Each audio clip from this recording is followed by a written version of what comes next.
Hello everyone, so I just want to share with you all another hiking series or another hiking adventures here at Hong Kong. So this time we're going to Sunset Peak, the third highest peak here at Hong Kong. So this is my first time here, pero hindi ko na uulitin. Yung way na pabalik doon, yung papuntang ano din siya, yung papuntang Yellow Dragon, yung labas. Ayaw ko na doon sa hagdan na yun. Super thrilled yung hagdan nun. Maybe siguro yung balikan doon medyo okay pa. Pero yung dito sa may kabila, oh my goodness, ang hagdan doon is paikot-ikot, nakakahilo. So, I passed by with this beautiful butterfly here. So, ang daming butterfly dito. At ito yung paakyat doon guys sa Sunset Peak. Ito yung mga stairs na madadaanan. Pero parang bet ko pa to pabalik kaysa doon sa kabila. Doon sa kabila, Diyos ko Lord. Hindi ko na talaga siya babalikan. So, mas mahirap doon kasi yung hagdan ba is parang patuwid na paikot. Parang ganun yung hagdan doon. Yung ano, parang mas mahirap yung way na yon.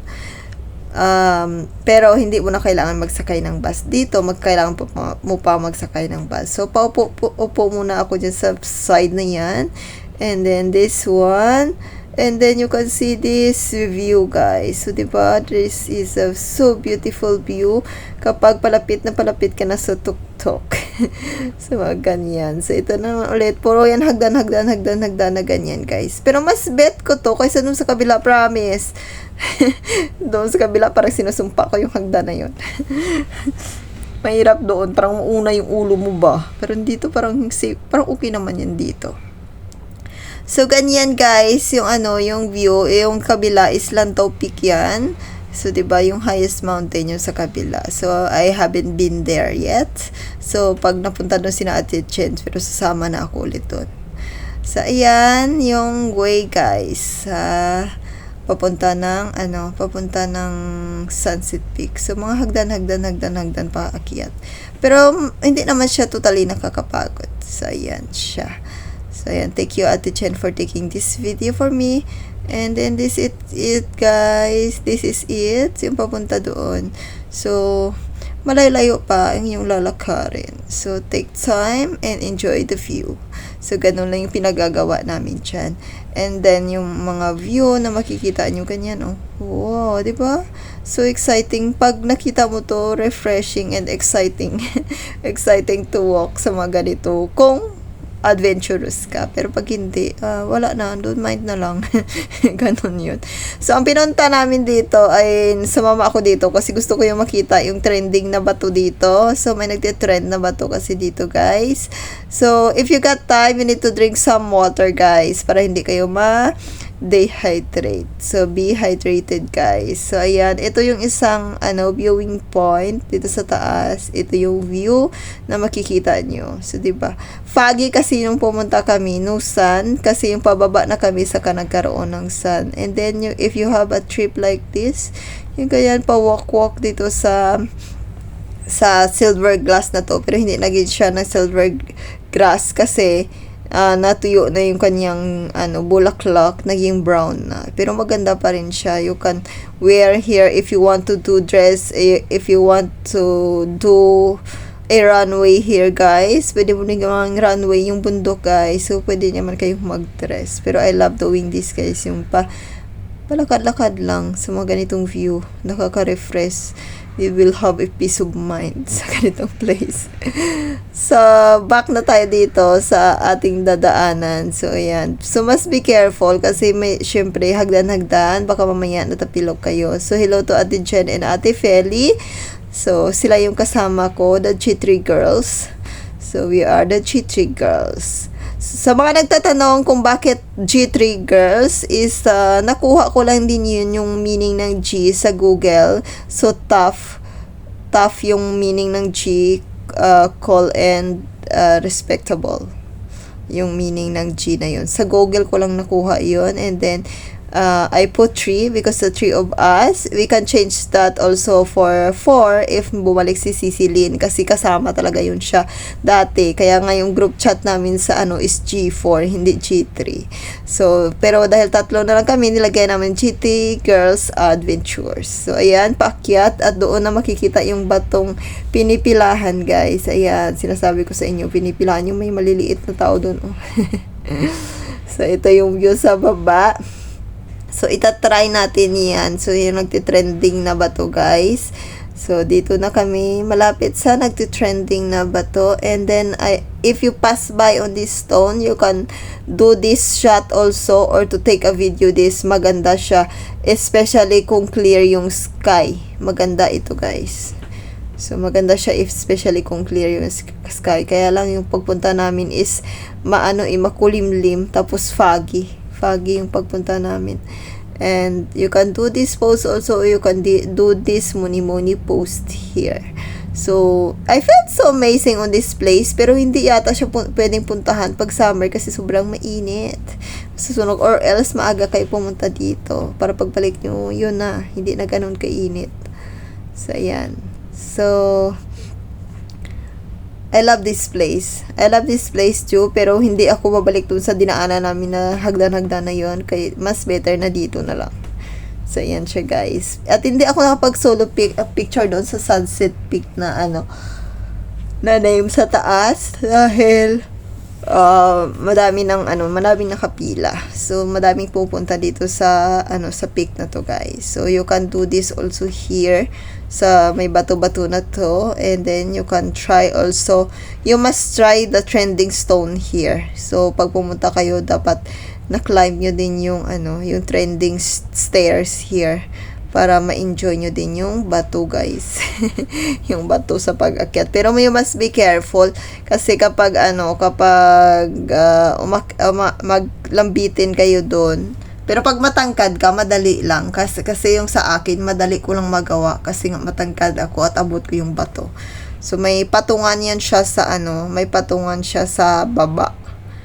So, may patungan siya sa baba. Yung sa mga picture na nakikita natin yung parang nakalambitin sa taas lang na wala.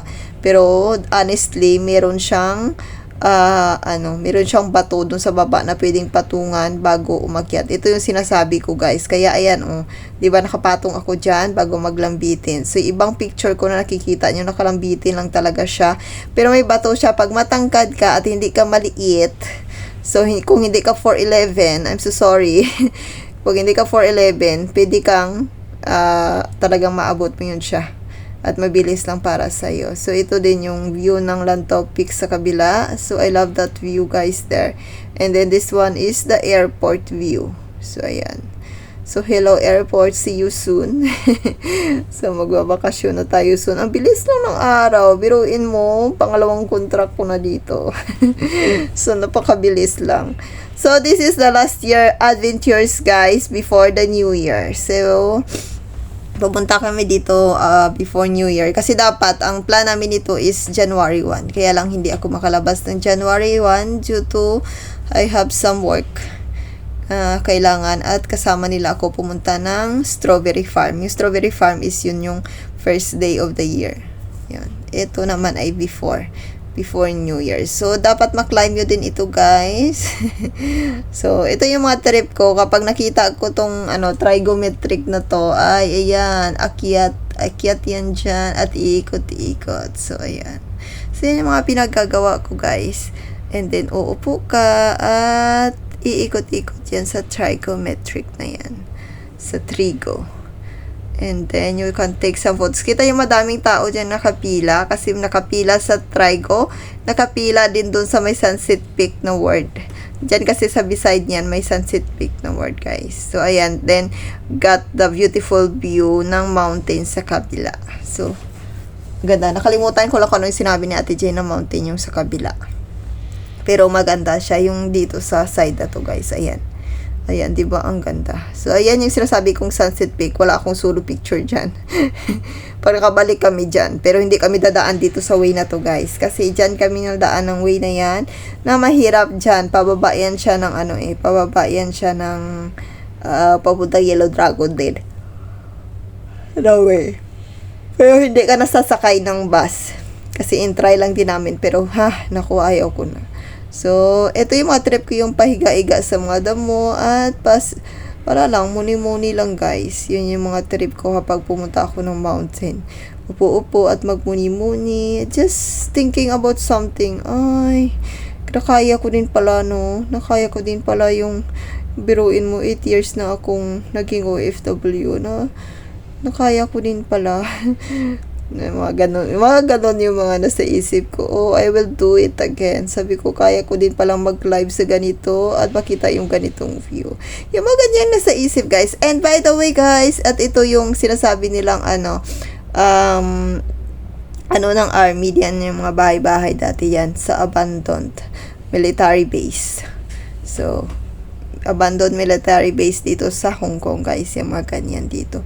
So, diba, ang ganda ng bahay-bahay nila dito. Sa may pero abandoned na siya at hindi na siya ginagamit. Hindi na siya tinitirahan.